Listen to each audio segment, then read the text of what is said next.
Folks, welcome to the Fabricators Coach Podcast. You're in for a treat today.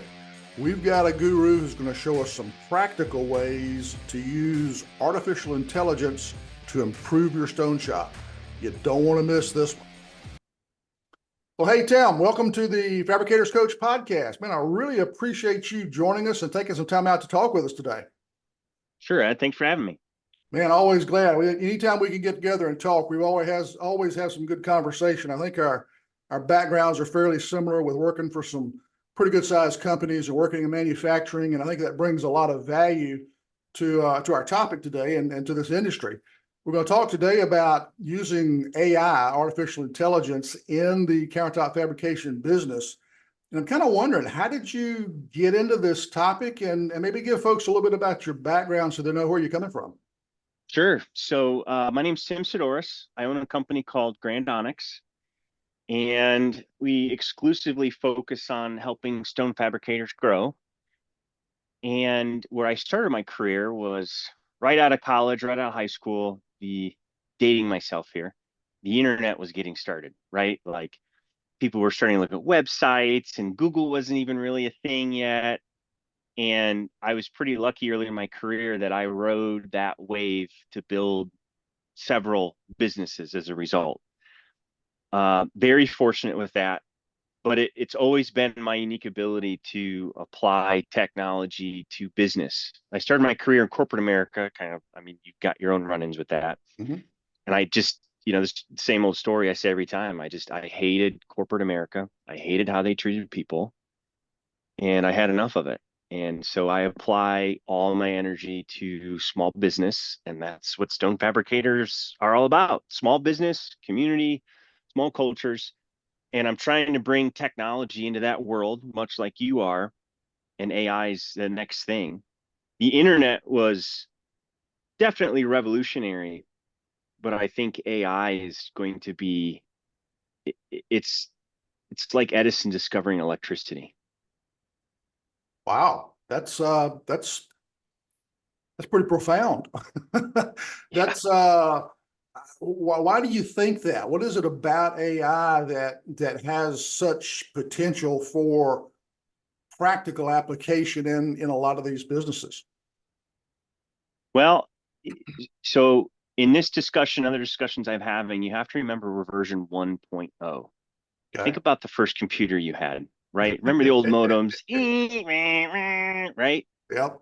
And 10 years later, you've got high speed. We're doing a Zoom across the country and there's no lag. It's incredible.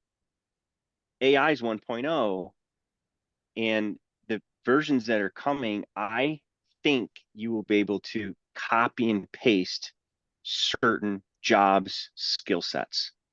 But I don't think it should be a fear, because you get on the turnpike and use the Easy Pass. That guy that takes the tickets isn't there anymore, right? That job is gone.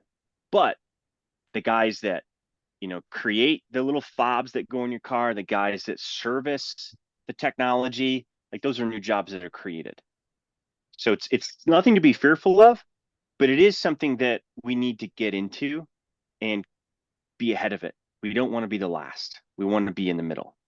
Would the trend over the last 15, 20 years of automation and digital templating in a fab shop and how that's progressed, people originally thought we'd lose so many jobs, we lose so many people, but we really haven't. It's helped shops grow and grow more competitively. Is that a good parallel, maybe? Oh, absolutely. That technology has allowed fab shops to reduce their cost. By reducing their cost, more people have access to it, and it increases demand. So when you look at it from that perspective, it makes sense to embrace it. And if you were a fab shop that didn't take advantage of that, you're definitely feeling it right now, especially with your best labor force leaving you.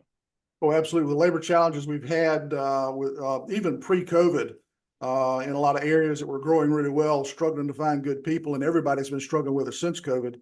Another thing technology has done, that the digitization of shops has been to improve the quality of the product, make it much more consistent, much higher quality in many respects.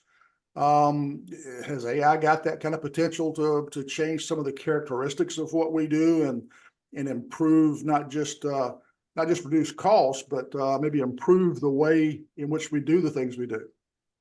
Oh, absolutely. I mean, we're using it to look at the quality of sales reps' phone calls. I mean, you can look at it as to how well your people respond, how well they engage, how fast they follow up. And AI isn't just about texting or the stuff that you do on your keyboard either. You can also interact with it with photos. So they have great example that they love to use is if you take the newest one, ChatGPT, you take a picture of your fridge and then you say, build me a recipe. What can I make?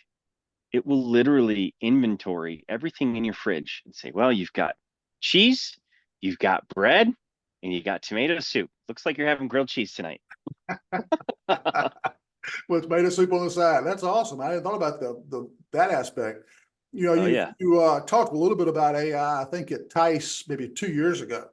I think you were showing up, you were doing some live stuff with writing want ads for work, I think, or something like that. Yeah. And I picked up, I've stolen some of that and used it a little bit. So that's a use case I'm kind of familiar with. You're talking about some visual things, and you're talking about also listening to recordings and evaluating those. That's pretty out there in some respects. It is and it's not. If you think of AI as a person, actually think of it as a specialized person that can do this thing, right? Like you have a chef that I want to look at your fridge and give me a recipe. That's kind of how you have to box it. If you Okay. look at it from, don't look at it as a spreadsheet to analyze data. Say, this is a guy that's going to analyze the data for me. It allows you to think of it in a different context of how you can use it. Okay. Cool. Well, you and I have in prepping for this session, we've traded some use cases back and forth. So for listeners, what we're going to do is go through some specific use cases that we've agreed on. I know listening to this on a podcast may be a challenge. We've also recorded this with the video. I'm going to do a share screen, and we'll take this whole video and audio. We'll post this on the Fabricators Coach YouTube channel. So anybody who wants to see how this stuff works, you can actually watch this happen in real time as well. So Tim, I've set up share screen. You want to take over and let's walk through some of these cases and kind of show folks and talk through how it works? Absolutely. Okay. You see my screen? I do. Okay. Let's rock and roll. Okay. Do you want to announce the first one, or do you want me to just kind of go through them? Let me just let you drive. I think too, if you could tell folks, all right, how do they get to AI? I know there's several of them out there. Which one are you using? How do you sign up? What's it cost? Just a couple of quick basics there. Absolutely. The leader right now is ChatGPT 4. You can use 3.5 for free. It limits your uses, like you can only use it so many times a day. And 4 is far superior. And I just hope you have room in the budget. It's big whopping $20 a month. Ooh, Oh, yeah. big spender. All right. Yep. Highly recommend that you get it and put it on your phone, and you will find yourself using it more than Google. Wow. So once you go to the website, chat.opena.com. I'm sure you're going to put that all in your listings. Yep. Sign up for an account. You choose to spend the $20 or not, and then get started. And then you have a prompt, and then we can start asking questions. All right. So down at the bottom of the screen, I see a blinking cursor and it looks like a paper clip. Yep. So you can upload files, upload images, but let's start with some basics. All right. So you had a really good question. So let's say a stone fabricator is looking to expand and they're trying to identify between two different CNC machines. And, they're not sure where to start. So one of my favorite ways to interact with AI is I'm going to put in the question. So I'm going to put in the question, copy and paste it. I'm a stone fabricator processing how many square feet per year? Ed, what do we want to put in there? Let's say 400 a day, 2,000 days. What's that? Let's just do 400 a day. We'll let it do the All right. math. Yeah. Okay. Good. 400 square feet per day. I need to buy a CNC router. And let's say you have two picked out. So what you want to do is you want to give AI a question. You want to give AI the opportunity to ask you questions back. So what does that mean?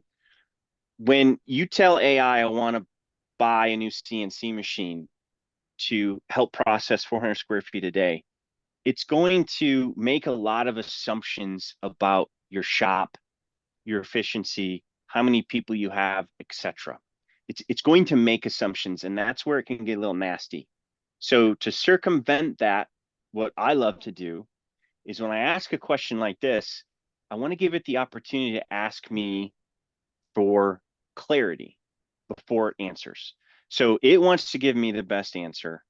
What answers does it need so that it can give me a more perfected answer? So in this particular situation, I'm a stone fabricator processing 400 square feet a day. I need to buy a CNC router. What questions can I answer so that you can help decide which one is for me? I have it narrowed down to two. Does that make sense? Yeah. So you're asking Chat AI to ask questions back. Okay. Correct. Okay, let's do it. So to help decide, please answer the following questions. And then here you go. You literally take the quotes out of your CNC machine and you answer these questions. So performance and precision, what's the cutting speed of each one? How does it align with your productive goals? What level of precision does it offer? Can it maintain the accuracy over long production runs? I mean, this is a great example. I would just copy and paste it and send it to the machine manufacturer. Say, Yeah. hey, can you fill these out? And then you come back to it and you just enter it in for performance and precision. This is what it does for productivity goals. This is the accuracy. And you fill all this in and it will help you decide which one to go with. So when you say fill this in, you would actually go in and type in the answers to these questions and maybe ask AI to help do an evaluation. Correct. Yep. Wow. Okay. Because Yep. the old fart that I am, and I'll date myself more so than you did, would use something like a decision matrix, a spreadsheet with characteristics down the left-hand side and options across the top, and weight the answers and give them values and do all the evaluations. I mean, we saw how quickly Chat GPT generated all these questions. And then once you copy and paste the answers back in, I would imagine the answers come back just as quickly. That's a whole lot quicker than what an old fart like I would do. Yeah. Now, for the old farts that need a decision matrix, you can actually ask it, can you show this to me as a decision matrix? And then it doesn't work every time, but most of the time it will. It's probably going to give me an image of a decision matrix that I could just print. Okay. There you go. There you go, man. Good deal. So take this, copy and paste it into a spreadsheet, or ask it to make you a spreadsheet. We'll just download it. Wow. And then go back and reference this, put it in a spreadsheet, and then you can go down here, press the paper clip, upload it, and then there's your answers. That is slick. Yeah, pretty awesome. So we had a wide open question of, okay, I need to make a decision between two different machine options. How do I do that? Tell me what kind of questions to ask. And then when you get the answers back, it can go back and help you evaluate those answers to come to a decision. Now, what's the risk? Absolutely. I'm thinking about, clients that I've got, fairly typical shop owners, look at this whiz bang technology and wonder, all right, so this is cool. This looks really slick. It's quick, totally brand new. When Chat GPT comes up with a conclusion, pick router B over router A, how confident can I be that that's the right answer for me? How do I know? You definitely need to educate yourself because it does have hallucinations. So, Okay. so my greatest explanation of a hallucination is let's say I have a business issue that I need to learn a new skill. So I'll go into ChatGPT and I'll say, okay, tell me what books will help me solve this problem. And it'll give me 5 books to solve the problem. Then I'll say, okay, now give me super novel ideas from each of these books that I've probably never heard of. And then it'll help me narrow down what book I need to read and it'll give me a summary. But sometimes it'll hallucinate that what a book is actually about. It's the weirdest thing. And like these big AI giants don't even understand why it happens. So it is important to understand why it's making these decisions. So we give you an example. Let's pick one in here that is maybe okay. What kind of tooling options are available with each machine? Does it support the kind of work you're doing? All right. Let's say that I don't know anything about tooling. I'm a sales guy, you know, that's my strength, and I've got a shop manager that does that, and he's on vacation. But I want to be up to speed. So I'll go in here and I'll say, hey, ChatGPT, okay, help explain more about this question so that I can be confident in it. So then I just copy and paste the question or type it manually. And then it literally breaks it down into more detail as to why it's important. You know, it's interesting too, the little bit that I've done with this is that we've got this, and I don't know what the technical term is, but this discussion going on with ChatGPT. And when it gives you an answer back, you can ask a question without doing a copy paste that refers back to that. And this is like an ongoing conversation in essence, Mhm. right? Yep.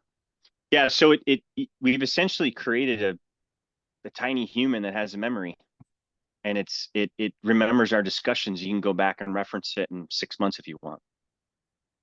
Okay, because it's storing this. I'm looking on the left-hand side of your screen. There's a Stone CNC router comparison line that's kind of highlighted. So those stay there. You close this out, come back tomorrow, that's still there. Oh yeah. Yep. Cool. Very cool. So All right. one of the caveats so far is you can't take everything totally at face value, but it certainly can give you a lot of really good food for thought. Correct. Okay. And we've got a good example for that. One that we talked about earlier is, HR. Oh yeah. Um, you can certainly ask it questions to get an idea, but I would be very sensitive to make decisions off of it. Gotcha. Especially if it's not obvious. It's good for creativity to give you ideas and options. Probably not to make hard options like you can fire this person because this happened according to the Ohio Revised Code or whatever state you're in. Yeah. Not a good idea. Right. But it can help shorten the amount of time that an HR manager would spend. So maybe you could lay out the entire conversation, everything that happened, and say, can you prepare this so that I can give this to an HR consultant so that they can help me get to a decision faster? What other proof do they need? It's great for uh, lawyers and attorneys when they're trying to work with you on a case. This is a great way to get them all the information they need without using a paralegal. Okay.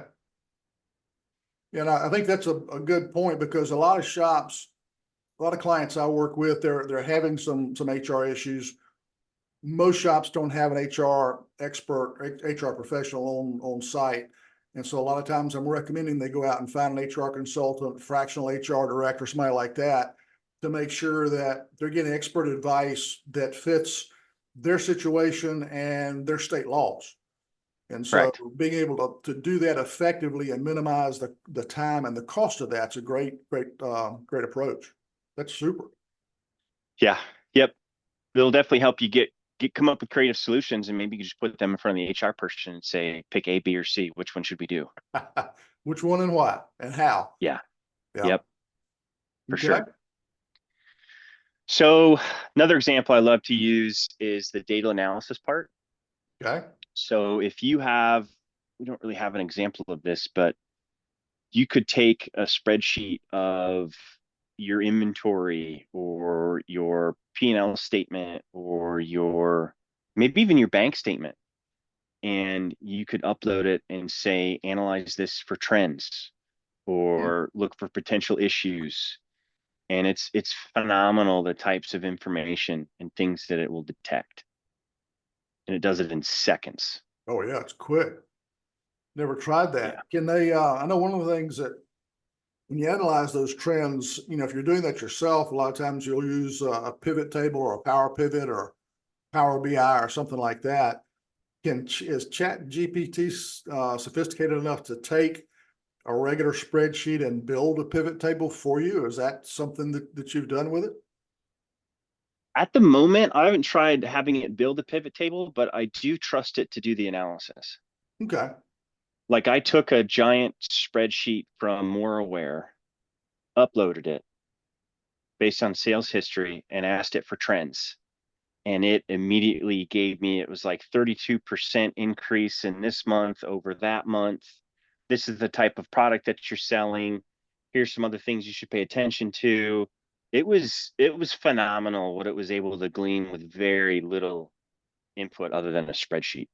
Now, give me a rough idea. How much data, how many lines of the spreadsheet and how many columns in terms of factors that you had what's that critical mass look like roughly? Oh, I'd say it was 50,000 records, Holy cow. Okay. probably 24 columns deep. Okay. And I didn't do anything in the spreadsheet. I literally just downloaded it and uploaded it. And I didn't even give it specifics. I just said, look for trends. And it made assumptions, like it knew that, well, this is your sales history and you're obviously selling stone fabrication stuff. I can assume this is what you're trying to do. Wow.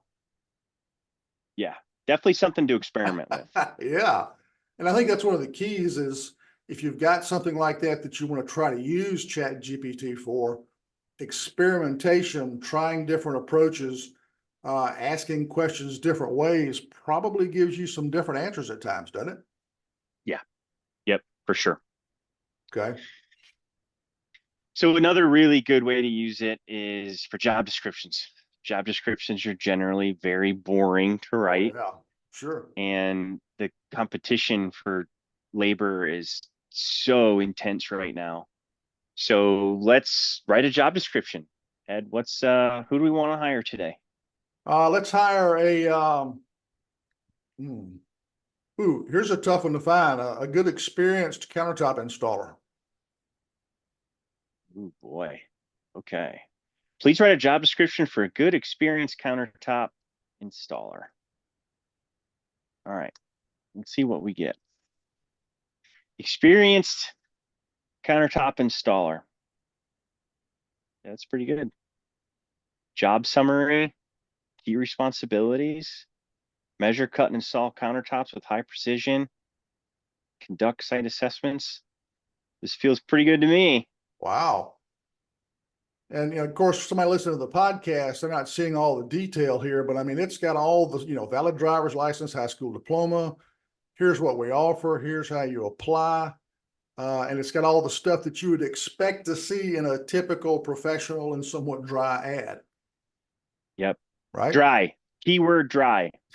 So All let's spice it up a little bit. right. Let's make this job description. What are we gonna do? Make it a little bit more exciting? Yeah, More exciting and upbeat. there you go. All right. Expert countertop installer, join our dynamic team. That's Even the better. job title right there. That's awesome. Welcome to our company where art meets craftsmanship in the world of high-end countertop design and installation. Yeah, much better. All right, what was that next sentence? It's already scrolled past it. That's we're not just about surfaces, we're about creating the heart of homes and the centerpiece of commercial spaces. Wow. Yeah. The role. Are you a maestro of marble, a wizard of quartz, or a guru of granite? That's awesome, man. Now, it is using some big words here that I wouldn't be able to spell without it. Like, are you a maestro of marble? Yeah, Or with my cheat Clemson, code? yeah, with my Clemson education, I'm not sure I could spell that one. Yeah. So last cheat code for this particular instance. Let's rewrite this for a fifth grade reading level. All right. That way it reads a little better, a little bit smoother. Superstar countertop installer, come join our fun team. There you go. Yeah. Do you love working with your hands and making things look beautiful? Are you awesome at working with tools like making things just fit right? This is a perfect job for you. Yeah, it's such a dramatic difference, Oh, especially and when you the know your audience. yeah, and the first and knowing your audience, knowing what you use it for, those are critical things we don't always think about with something like an ad or a job description. The who we are part, where we had all the maestro and guru stuff. It says, hey there, we're XYZ company, and we make the coolest countertops around. That's, Hmm. that's going to catch people's eyes. That's going to be Yep, so much more attractive compared to what your competition's putting out there. And I think that's one of the things is once you get comfortable using a tool like this is a way to differentiate yourself from your competition. If you're in a large city and you got, a few dozen competitors out there and you're all hunting for installers, good ads like this can make the difference between you getting a good candidate or not. for sure. Another way I use this method is sometimes I don't know what the job title is. I know it's a batch of tasks, and I know that there's somebody out there that can help me, somebody that can do it, and I've got enough for somebody part-time or somebody full-time. So I'll literally go to ChatGPT and I'll say, here are the particular tasks that I need done. What's the job title? And can you write me a job description? That has saved me multiple times. Wow. So start off with a Yep. little bit and go ahead and flesh the whole thing out. Yeah. Yeah, for sure. One of my favorite exercises with some of the teams we work with is what is it that everybody hates to do, right? What is it? Maybe you've got a full shop floor and you don't want to hire somebody else to do the shop floor and you maybe want to batch some activities together and have one person do all of it, but it's a non-traditional skill set, at least Mm. of a standard stone fabricator. So by putting all these activities together, it will tell you if a job description exists or a job title, and if it doesn't, it will help you create one to attract the right type of person where they would like to do those tasks. It's pretty phenomenal. That's very cool. Man, you're blowing my mind. Also, as I, even though I'm having trouble expressing myself because my brain's thinking of all these possibilities. That's awesome. Mm-hmm. All right, so we've talked about job descriptions and ads, that sort of thing. We've looked at making some decisions with machinery. You've talked about some of the visual aspects of this, using photographs and asking questions. One of the cases I think we talked about was how to fix a broken pipe or a part or something like that. Have you got an example there we can use? Or So, so I'm building a house, and my general contractor is ChatGPT, and say it what? has, yep, it has all my architecture drawings. It has all of them in CAD. It has all the information. Knows where I live. It has a survey, and whenever I consult with my contractors, I consult with ChatGPT first. And it's really interesting the way it's working out. And in many cases, I'm coming out and my contractors look at me like, are you sure you haven't been doing this for 20 years? Because that was a pretty sophisticated question. But I guess since you bring it up, we should probably do that, Tim. That's a good idea. You give me So an example of maybe a specific case where you've done that with them, something that comes to mind. yeah, I just did it yesterday. So I'm trying to wire my barn with electricity, and I'm at Lowe's, standing in the aisle, and I'm looking at the metal boxes, and there's about 3 or 4 pieces that I know fit together like Legos, but I don't know if I'm supposed to buy them. So I take the 4 out, I lay them on the floor, 1, 2, 3, 4, right next to each other. And I stand up with my phone, and all the people around me are looking at me like I'm a weirdo. I take a picture of them, and I'm like, "Hey, ChatGPT, remember that barn I'm working on that has a 200 amp service, and this is a 20 amp circuit?" It's like, "Yeah, I remember." It says, I say, "Do I need all these parts for this particular project I'm doing?" And then a few seconds later, "No, you only need 2 of them. Here's why." Wow. Yeah, it's amazing. Using Chat GPT and Lowe's, and I never suspected that. Yep, yep. Hmm. So we did some traveling. My son and I went over to Germany. I can't read German. And whenever we would get like tickets, I would always take a picture of it, not to translate it, but to actually tell me, what's this ticket for? Where do I use it? What's its worth? How do I maximize the value from it? So it goes beyond the translation and actually helps me find use cases for it. Oh, wow. But in the scenario of, I'm just thinking of a shop floor. Let's say you have a pump that starts to go crazy and make funny noises. You could likely take a picture of it. I don't know if it would do the sound yet. We're getting close to that. But you could take a picture of it, and as long as you could take a picture of like the pump size and all the electrical information with it. And I'm not suggesting that you should do this. This is just an alternative because you got to follow lockout tagout procedures. Yep. But you could take a picture of it and say, how do I diagnose this? Do I likely need a new pump?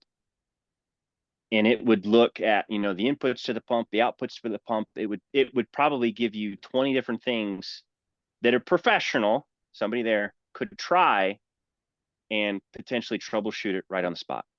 Wow. Hmm. You're blowing my mind up, man. It's Yeah, good it's pretty stuff. cool. Another use case that comes to mind is I'm thinking about, when you're running business and you're dealing with customers a lot, sometimes you run into some challenging customer interactions, and the emotion kind of gets in the way. And Hmm. somebody writes you a letter that's not great. You have a bad phone call, something like that. Is there a way to use Chat GP to kind of take some of the emotion out and come up with a decent response that might help diffuse the situation? Yeah, that's one of my favorites. You'll get a nasty email, and then you'll start the response, and you're on your high horse, and it's really long, and you're angry, and then you go back and you read it, and you're like, I probably shouldn't send this. So take it, copy and paste both of them to ChatGPT, and say, all right, now make sure my email isn't mean. Say it with empathy.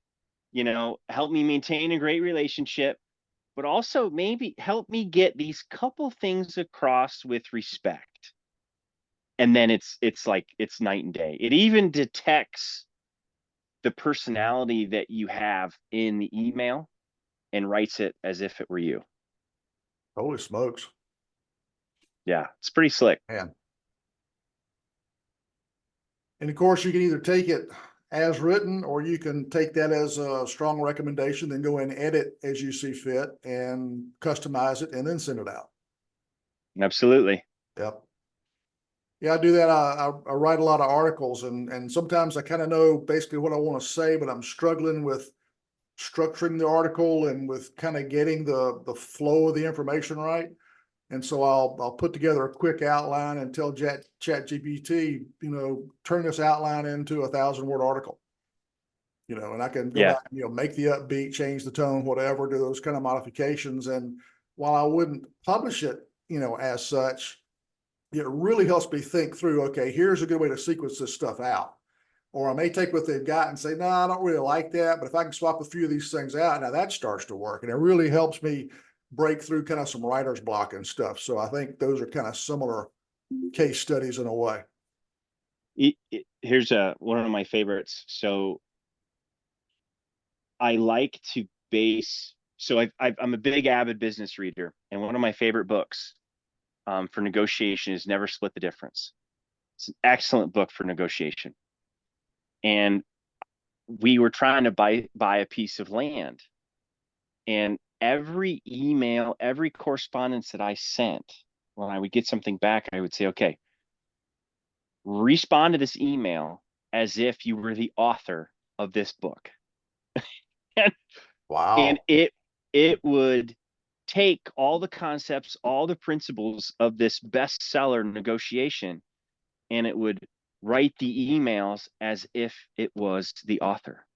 So if you're negotiating for a piece of equipment, a lease, prices of your slabs, I mean, that's a game changer. Holy smokes.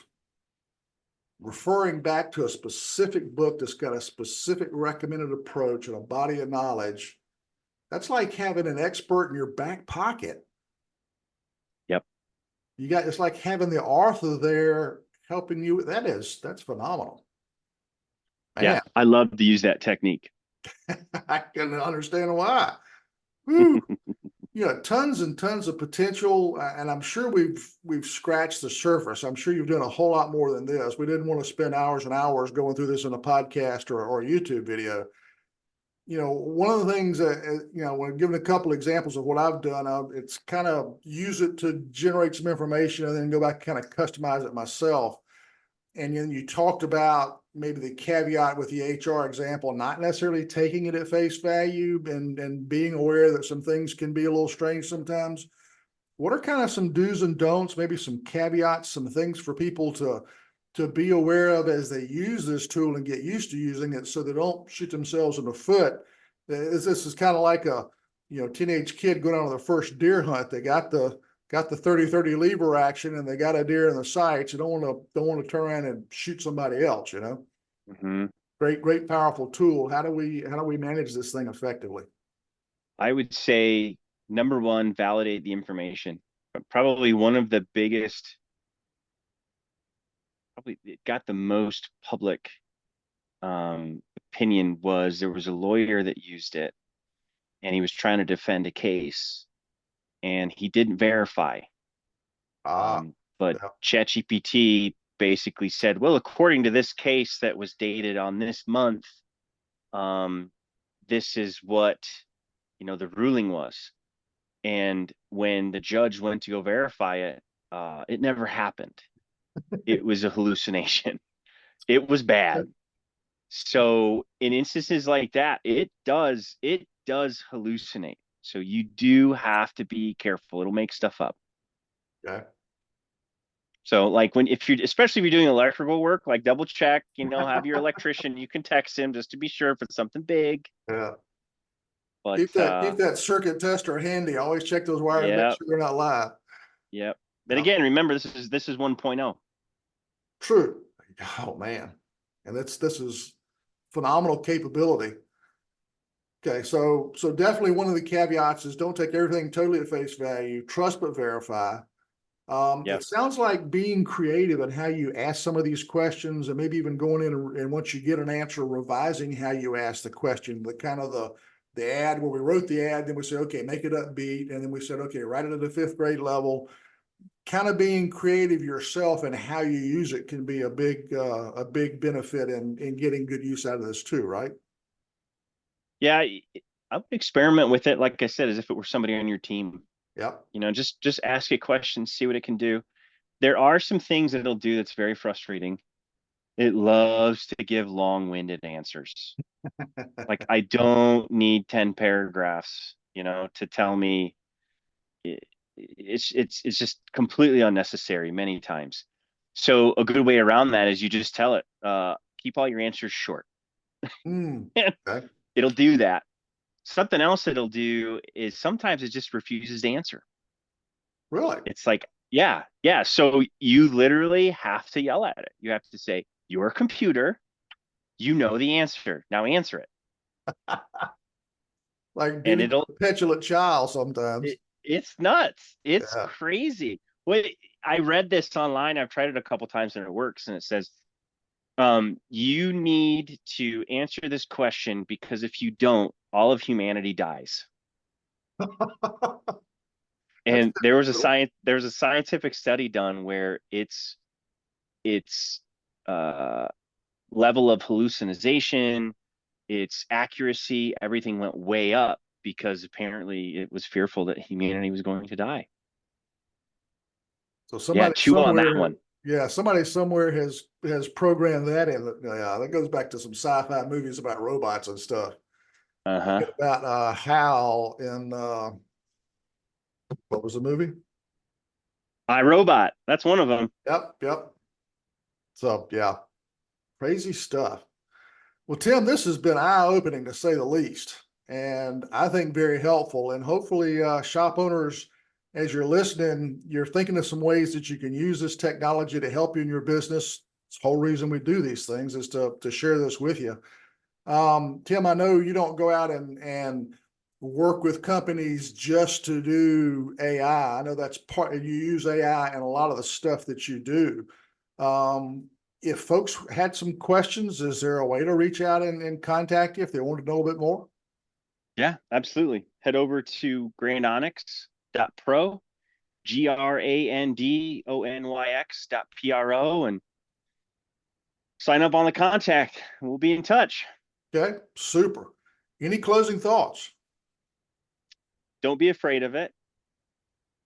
Look at AI as a tool, but also know that where would your business be right now if you didn't have computers? That is potentially where you will be in the next 5 to 10 years if you don't start to experiment with it. Good point. Dip your toe in, get your feet wet, give it a shot. Don't go stick your head in the sand. Good advice. Yep. Yep. Well, Tim, as always a lot of fun talking with you. Always learn a lot. Thank you so much for being here. Really do appreciate it.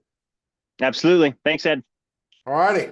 And folks, if you want to see how this stuff looks, go over to the Fabricators Coach YouTube channel and you can watch what we've been seeing on screen here and maybe it'll help clear up some of this. And if you got any questions, reach out to me, reach out to Tim. He knows more about this than I do, obviously. So until next time, happy fabricating. Wow, I don't know about you guys, but my head is spinning. Of course, you can probably tell that by how speechless at times I was as Tim was throwing out some really great ideas. I hope you got some good tips, tricks, and tools that you can use to help improve your fab shop. If you'll take these and work on them, I know you'll get good benefit because I'm already using some of these myself, as I mentioned during the recording. If you're interested in learning more about this, Tim has told you how to get in touch with him. Also, he will be at the ISFA Fabricator Forum in April in Charlotte, North Carolina. If you haven't signed up for that, that's definitely something you want to think about attending. Thanks again for listening to this latest episode of the Fabricators Coach podcast, and happy fabricating.